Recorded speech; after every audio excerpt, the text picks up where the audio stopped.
My dear friends, mineral less వాటర్ను mineral వాటర్గా మార్చుకునే విధానం. ఇది వాగు ఇసుక శుభ్రంగా కడిగి ఇలా ఫ్రెష్గా కడుక్కొని ఉంచుకోవాలి.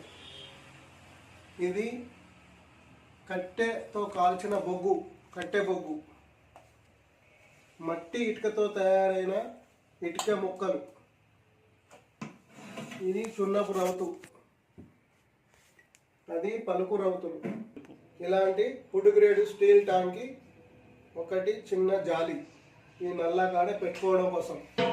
దీనికి ఇలా నల్ల ఫిట్టింగ్ ఉండాలి. ఒక లేయర్ ఈ ఇసుక, కడిగిన ఇసుకను ఈ స్టీల్ ట్యాంక్కి ఈ నల్ల కింది భాగం వరకు ఇసుక పోసుకోవాలి.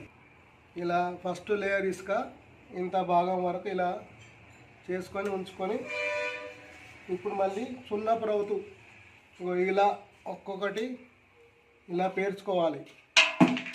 ఒక లేయర్ సున్నపు రౌతు ఇలా పేర్చుకోవాలి. ఒక లేయర్ ఈ విధంగా సున్నపు రౌతును ఇట్లా మంచిగా నేర్పుకొని, కొంచెం ఇసుక పల్సగా, కొంచెం ఇసుకను పల్సగా కొంచెం నేర్పి, ఆ తర్వాత మళ్ళీ పలుకు రౌతు పెట్టుకోవాలి.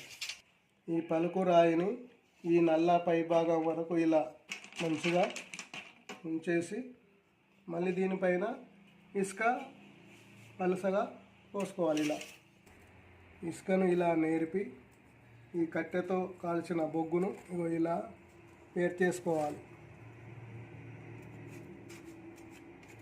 ఈ బొగ్గును ఈ విధంగా మంచిగా లేయర్ పోసేసి, మళ్ళీ దీని మీద గుండా ఇసుక కొంచెం పలసగా నేర్పుకోవాలి.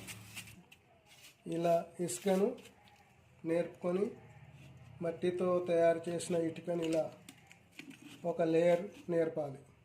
ఈ ఇటుక ముక్కలను ఇలా పేర్చేసి మళ్ళీ ఇసుకను ఇలా పోసుకోవాలి.